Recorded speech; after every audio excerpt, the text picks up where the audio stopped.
बच्चों, नवंबर डिजी लेसन्स में आप सभी का स्वागत है। आज हम सिविक्स का लेसन नंबर 12 पढ़ेंगे, जो है भारतीय संविधान यानी इंडियन कॉन्स्टिट्यूशन। तो सबसे पहले बच्चों हम ये देखेंगे कि संविधान आखिर करता क्या है। तो ये देखें, किसी देश का संविधान उस देश की राजनीतिक व्यवस्था का बुनियादी ढांचा निर्धारित करता है। संविधान में शासन के सभी अंगों, व्यवस्थापिका, कार्यपालिका, न्यायपालिका की रचना, शक्तियां, कार्यों और दायित्वों का उल्लेख होता है। संविधान शासन के सभी अंगों और नागरिकों के मध्य संबंधों को भी विनियमित करता है, यानी संबंध स्थापित करता है कि किस तरह से नागरिकों को अपने देश में रहना है। तो ये तो संविधान का ये क्वेश्चन हुआ कि संविधान करता क्या है, इसका आंसर हो गया। अब दूसरा जो क्वेश्चन है वो है संविधान कहते किसे हैं। तो किसी देश का शासन जिन मूलभूत नियमों एवं कानूनों के अनुसार चलाया जाता है, उसके संकलित प्रलेख को संविधान कहते हैं। जैसे हमारा शासन संचालित होगा, जिसके द्वारा हम उसे क्या कहेंगे, संविधान कहेंगे।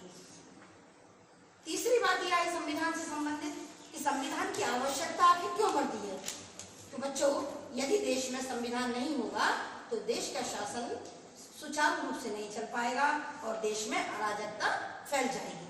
शासन व्यवस्था को सुचारू संचालन हेतु व्यवस्थापिका, कार्यपालिका व न्यायपालिका का गठन एवं उनके कार्यों और अधिकारों की सीमाओं के निर्धारण के लिए संविधान की आवश्यकता होती है।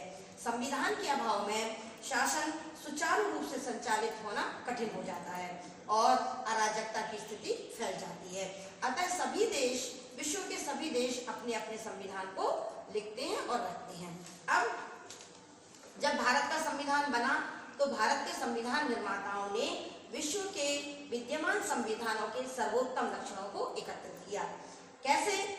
आयरलैंड के संविधान से नीति निर्देशक तत्वों को लिया गया, अमेरिका के संविधान से मूल अधिकारों को ग्रहण किया गया, संघात्मक शासन व्यवस्था कनाडा के संविधान से ली गई और इंग्लैंड के संविधान से संवैधानिक परंपराएं, न्यायिक निर्णय, संवैधानिक टीकाएं और संविधान विशेषज्ञों की राय का भी प्रभाव रहा। तो ये संविधान से संबंधित कुछ क्वेश्चन थे जिनका आंसर मैंने आपको दिया। अब संविधान को बनाया किसने? तो संविधान को बनाया एक संविधान सभा ने। संविधान सभा में कौन कौन से लोग शामिल थे और इसका गठन कैसे हुआ, तो ये हम देखेंगे। भारत का संविधान एक संविधान सभा द्वारा निर्मित किया गया। संविधान सभा का गठन ब्रिटिश शासन तथा भारतीय स्वतंत्रता आंदोलन के नेतृत्वकर्ताओं के मध्य परस्पर सहमति से किया गया। उसका आधार 1946 की कैबिनेट मिशन योजना रही। अब आपका एक क्वेश्चन हो सकता है कि जैसे मैंने आपसे कहा कि संविधान के अभाव में देश में अराजकता फैल जाती है, तो आप ये सोच सकते हैं कि जब संविधान नहीं बना था तो क्या देश का शासन सुचारू नहीं चल रहा था? नहीं, जब संविधान नहीं बना था तब देश का शासन सुचारू रूप से चल रहा था। लेकिन कैसे? भारतीय अधिनियम 1935 के अनुसार देश का शासन संचालित होता रहा। तो संविधान के अभाव में कैसे चल रहा था भारत का शासन? अधिनियम 1935 के अनुसार। तो ये तो हुई संविधान से संबंधित कुछ विस्तृत जानकारी। अब आप ये देखेंगे कि संविधान बनाते समय किन किन विद्वानों ने इसमें अपना सहयोग दिया। तो संविधान बनाते समय स्वतंत्रता आंदोलन के प्रमुख नेताओं ने संविधान निर्माण में उल्लेखनीय योगदान दिया। संविधान सभा में डॉक्टर राजेंद्र प्रसाद, पंडित जवाहरलाल नेहरू, सरदार पटेल, मौलाना अबुल कलाम आजाद, श्यामा प्रसाद मुखर्जी, सरदार बलदेव सिंह आदि ने विचार विमर्श के साथ संविधान सभा का पथ प्रदर्शन करने में महत्वपूर्ण भूमिका का निर्वाह किया। इनके अलावा भी जो विद्वान थे वो कौन थे? फ्रैंक एंथोनी एंग्लो इंडियन तथा HP मोदी पारसी समुदाय के प्रतिनिधि थे। अल्लादी कृष्णस्वामी अय्यर, डॉक्टर भीमराव अंबेडकर, KM मुंशी संवैधानिक मामलों के विशेषज्ञ थे। सरोजिनी नायडू व विजय लक्ष्मी पंडित प्रमुख महिला सदस्य थीं तथा VN राव संवैधानिक सलाहकार थे। तो अभी अभी आपने सुना डॉक्टर BR अम्बेडकर। तो BR अम्बेडकर का क्या सहयोग था? इन्होंने संविधान का ड्राफ्ट तैयार किया था। प्रारूप समिति के अध्यक्ष थे डॉक्टर BR अम्बेडकर। अब संविधान कब से बनना शुरू हुआ हम ये देखेंगे। तो संविधान सभा की पहली बैठक 9 दिसंबर 1946 को हुई, जिसमें डॉक्टर सच्चिदानंद सिन्हा को अस्थायी अध्यक्ष चुना गया। संविधान सभा की दूसरी बैठक 3 दिन बाद ही यानी 11 दिसंबर को हुई, जिसमें डॉक्टर राजेंद्र प्रसाद को स्थायी अध्यक्ष चुन लिया गया। संविधान सभा की 2 वर्ष 11 माह और 18 दिन की कार्य अवधि में कुल 11 अधिवेशनों में 166 बैठकें हुई और भारत का नवनिर्मित संविधान 26 नवंबर 1949 को संविधान सभा द्वारा पारित कर अंगीकार कर दिया गया। और इस प्रकार से बच्चों, हमारा संविधान 26 जनवरी 1950 को पूर्ण रूप में लागू हो गया, जिसे हम प्रतिवर्ष गणतंत्र दिवस के रूप में मनाते हैं। तो ये संविधान हुआ। अब मध्य प्रदेश से संविधान के लिए कौन कौन गया था, तो ये क्वेश्चन आता है कि मध्य प्रदेश से संविधान निर्माण के लिए कितने सदस्य गए थे। तो आप ये देखेंगे, मध्य प्रदेश से संविधान के लिए जो सदस्य गए थे उनमें पंडित रविशंकर शुक्ल, सेठ गोविंद दास, हरि विष्णु कामत, घनश्याम सिंह गुज, गोपी कृष्ण विजयवर्गीय, राधा वल्लभ विजयवर्गीय, ठाकुर लाल सिंह आदि प्रमुख सदस्य थे जो संविधान निर्माण के लिए मध्य प्रदेश से नेतृत्व कर रहे थे। तो ये तो हुआ बच्चों संविधान में जिन्होंने अपना सहयोग दिया था। अब हम देखेंगे संविधान की विशेषताएं। तो संविधान की पहली विशेषता है लिखित एवं विशाल संविधान। भारत का संविधान लिखित संविधान है और बहुत विशाल है। विश्व का सबसे बड़ा संविधान भारत का संविधान है। भारत के संविधान में 395 अनुच्छेद, 12 अनुसूचियां हैं जो 22 भागों में विभाजित हैं, जबकि ऑस्ट्रेलिया के संविधान में 7, कनाडा के संविधान में 147 और ऑस्ट्रेलिया के संविधान में 128 अनुच्छेद हैं। तो ये पहली विशेषता है संविधान की, विशाल एवं लिखित संविधान। दूसरी विशेषता है कठोर एवं लचीलेपन का सम्मिश्रण। तो आप कह सकते हैं जो चीज कठोर है वो लचीली कैसे हो सकती है, और यदि कोई लचीली चीज है तो वो कठोर कैसे हो सकती है। लेकिन हमारे संविधान की ये एक विशेषता है। ये कैसे? ये ऐसे संविधान में संशोधन की प्रक्रिया के आधार पर संविधान का वर्गीकरण कठोर अथवा लचीले के रूप में किया जाता है। यदि किसी देश का संविधान उसी प्रक्रिया से संशोधित किया जाता है जिस प्रक्रिया से साधारण विधि का निर्माण होता है, तो संबंधित संविधान लचीला अथवा परिवर्तनशील कहलाता है।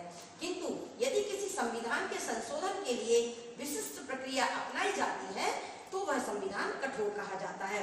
अतः संविधान, हमारा संविधान, भारत का संविधान कठोर एवं लचीला दोनों ही है। भारत के संविधान में संशोधन की 3 प्रमुख प्रक्रियाओं का उल्लेख है, जिसके अनुसार संविधान के कुछ प्रावधान संसद के साधारण बहुमत से, कुछ प्रावधानों में विशिष्ट बहुमत से तथा महत्वपूर्ण शेष प्रावधानों में संसद के विशिष्ट बहुमत के साथ साथ आधे राज्यों के अनुसमर्थन से बदले जा सकते हैं। इस तरह से आप समझ गए होंगे कि भारत का संविधान कठोर भी है और लचीला भी है। अब तीसरी विशेषता है वो है संपूर्ण प्रभुत्व संपन्न। इसका क्या मतलब है? इसका मतलब है भारत पर किसी विदेशी सत्ता का कोई अधिकार नहीं होगा। भारत अपनी आंतरिक और विदेशी नीति का स्वयं निर्धारण करेगा। अगली विशेषता है समाजवादी एवं पंथनिरपेक्षता। तो इसका आशय है कि भारत के जो भी व्यक्ति है, भारत के प्रत्येक व्यक्ति की न्यूनतम आवश्यकताओं की पूर्ति की जाएगी और भारतीय परिस्थिति के अनुसार समाजवाद को अपनाया जाएगा। अब समाजवाद क्या होता है, ये जब भी मैं अगला वीडियो बनाऊंगी तो बताऊंगी समाजवाद किसे कहते हैं। अगली विशेषता है संसदीय शासन प्रणाली। तो आप सभी ने संसद का नाम तो सुना ही होगा। भारत की संसद के 2 सदन हैं, एक लोकसभा और एक राज्यसभा। तो भारत में संसदीय शासन प्रणाली है। इस शासन प्रणाली में कार्यपालिका की वास्तविक शक्तियां मंत्रिपरिषद में निहित होती हैं तथा राष्ट्रपति नाम मात्र का शासक होता है। लोकसभा में सरकार के विरुद्ध अविश्वास प्रस्ताव पारित होने पर मंत्रिपरिषद को त्याग पत्र देना पड़ता है। यानी मंत्रिपरिषद सामूहिक उत्तरदायित्व के सिद्धांत पर कार्य करती है। सामूहिक उत्तरदायित्व किसे कहते हैं, ये भी नेक्स्ट वीडियो में मैं आपको इसका पूरा विवरण बताऊंगी कि सामूहिक उत्तरदायित्व क्या होता है। अगली जो विशेषता है वो है संघात्मक शासन व्यवस्था। भारत एक संघों, मतलब भारत के जो है वो राज्यों का एक संघ है। इतने सारे राज्य बनकर भारत बनाते हैं, अलग अलग राज्य हैं। जब सब राज्य एक साथ हो जाते हैं तो देश बन जाता है। इस प्रकार भारत में संघात्मक शासन व्यवस्था की स्थापना की गई है। इसका मतलब क्या है कि भारत के संविधान ने जो शक्ति है वो एक स्थान पर केंद्रित न करके दो स्थानों पर रखी है। केंद्र सरकार अपने कार्यों के लिए स्वतंत्र है और राज्य सरकार के अपने कार्य करने के लिए स्वतंत्रता राज्य सरकार को दी गई है। तो इसका मतलब यह है संघात्मक शासन व्यवस्था, स्वतंत्र एवं निष्पक्ष न्यायपालिका। न्यायपालिका यानी चाहे वो सुप्रीम कोर्ट हो, चाहे हाई कोर्ट हो या डिस्ट्रिक्ट कोर्ट हो, ये सब अपने अपने कार्यों अपना कार्य करने के लिए ये स्वतंत्र है। इनके ऊपर किसी भी तरह का कोई दबाव नहीं रहता। और करते क्या है ये न्यायपालिका या सुप्रीम कोर्ट करता क्या है, ये नागरिकों के मूल अधिकारों की रक्षा करने का जो काम है, जो दायित्व है, वो किसका है, सुप्रीम कोर्ट का है। तो इस तरह से न्यायपालिका को स्वतंत्र घोषित किया है संविधान ने।